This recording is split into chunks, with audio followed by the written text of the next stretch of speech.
To the students here today, the young people across the country, you're the reason I'm so optimistic. I know I don't look it, but I've been doing this for a long time. But all kidding aside, I've never been more optimistic about America's chances in domestic and foreign policy as I am today. I really mean it. Because the young people, 100,000 students at this university and all across America, they are the most gifted, the most tolerant, the most talented, and the best educated generation in American history. And it's your generation, more than anyone else's, who will answer the questions, the legitimate questions the young man asked me a moment ago I'm going to meet with. Questions for America. Who are we? What do we stand for? What do we believe? Who will we be? It's not your burden alone, but your generation will not be ignored, will not be shunned, will not be silent. I've said it before. We're at an inflection point in our history. One of those moments that not only happens once every several generations, it happens once every 8 or 9 generations, where the decisions made in a short period of time we're in now are going to determine the course of this country and the world for the next 6 or 7 decades. So, you, me, every American who's committed to preserving our democracy and our constitutional protections, we carry a special responsibility. We have to stand up for American values embedded in the Constitution, the Declaration of Independence. You know, Madeleine Albright wrote a book, former Secretary of State, saying we're the essential nation. We are, and I think you've sensed it abroad, Cindy, haven't you? Any room I walk into, no matter what heads of state I'm with, everything stops.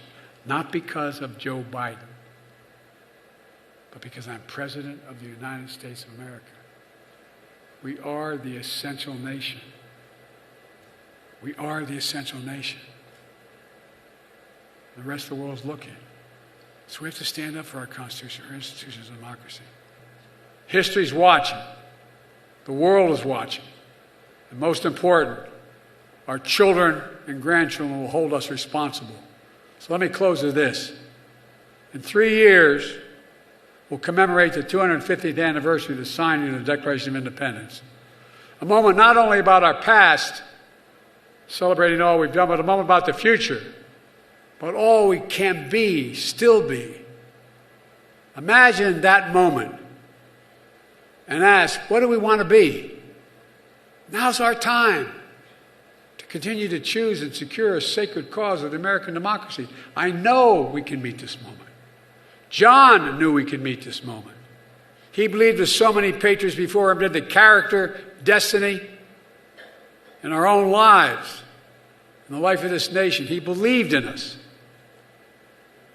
That's what we see in the McCain Institute and Library, and every day places across America doing extraordinary things.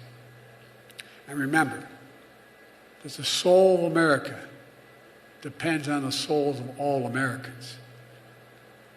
How we choose to see our nation, how we choose to see ourselves, how we choose to lead, not only by the example of our power, but by the power of our example. So let's never quit. Let's never hide from history. Let's make history. If we do that, we'll have done our duty to our country and to each other. Future generations will say, we kept the faith. We'll have proved, through all its imperfections, America is still a place of possibilities, a beacon for the world, a promise realized, where the power forever resides with we, the people. That's our soul. That's who we truly are. That's who we must always be. And that's why I've never been more optimistic about America's future. We just need to remember who we are. We are the United States of America. There is nothing beyond our capacity when we act together.